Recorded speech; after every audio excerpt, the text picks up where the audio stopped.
Hey guys, it's Friday here on Transtastic, and this week's topic is on name change and gender marker. So let me apologize first for being sweaty and a hot mess. I just worked out. And what do I have to say about changing your name and gender marker?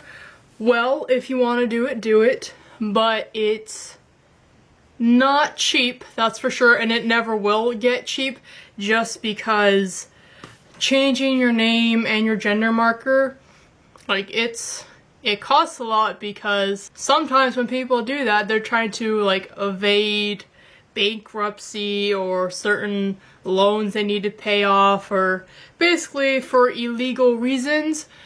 So that's one reason why it does cost so much, and why it can be a lengthy process.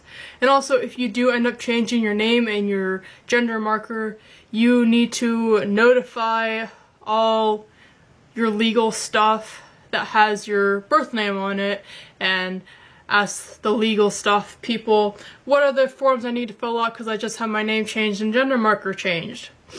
And they'll tell you where to go normally.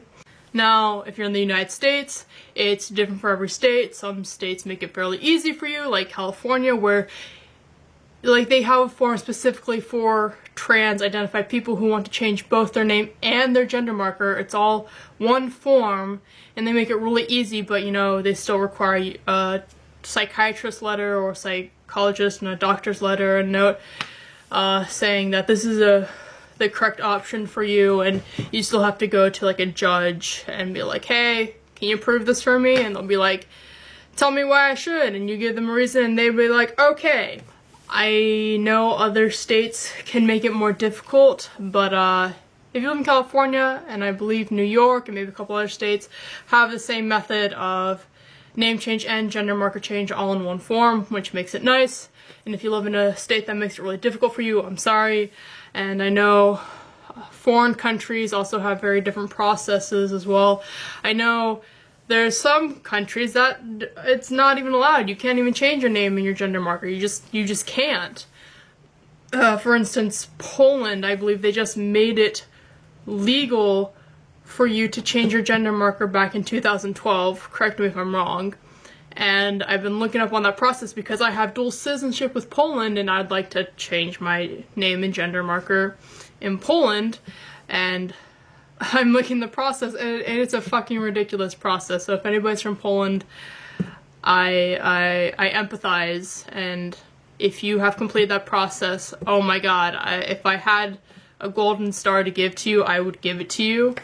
So some countries make it really difficult to change your name and gender marker. Some countries make it super easy.